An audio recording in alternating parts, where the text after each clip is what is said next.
Now over to shocking news this morning. Egyptian state TV reporting Mohamed Morsi, the former president of Egypt, has died today while appearing in court at the age of 67. Morsi was ousted from power in 2013 by the military following weeks of mass protests there. He was a senior figure in the Muslim Brotherhood movement, which is now designated by many governments as a terror organization. Joining us to discuss, RT reporter Paula Slier. Paula, this is shocking news about Mohamed Morsi. Was he ill? What can you tell us about this sudden death? Well, we're still waiting to receive a statement, an official statement from the Egyptian government, but he certainly has been in prison ever since he was overtaken in a military coup back in 2013. Now, his health has been deteriorating for quite some time, and there have been concerns expressed, particularly by his family and his lawyer, that he was not receiving the kind of treatment he needed or the kind of medication that he needed to receive.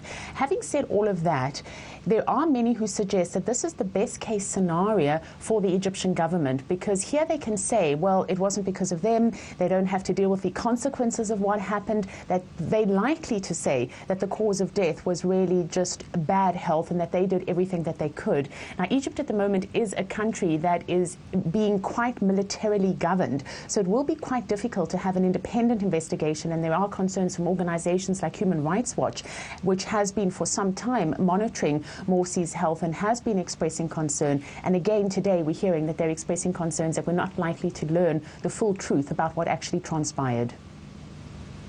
Currently facing, or was facing, espionage charges. What do we know about the latest court battle for him? And we've got to leave it right there.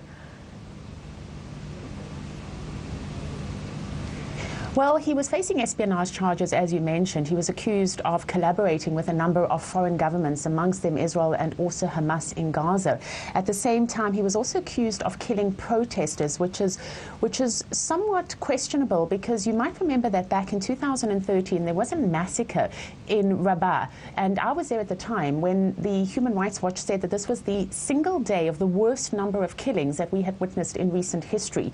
So there were questions as to how much of the charges were trumped up and how much were not trumped up. He was, of course, the first democratically elected president in Egypt, and he only served 1 out of 4 years of his expected term of office. The Muslim Brotherhood, before he came to power, had been facing a number of crackdowns, had been accused of wanting to carry out assassinations, and then suddenly you had this flip with this first democratic election when you had the Muslim Brotherhood in power. And of course the United States, amongst others, found themselves in a very difficult position. All right, RT's Paula Slier, thank you for monitoring the situation for us. Thank you. Hey YouTube, thanks for checking out our channel. We hope you enjoyed the video. We have tons of content for you just like this. For more of RT America's one-of-a-kind news and analysis, be sure to subscribe and never stop questioning more.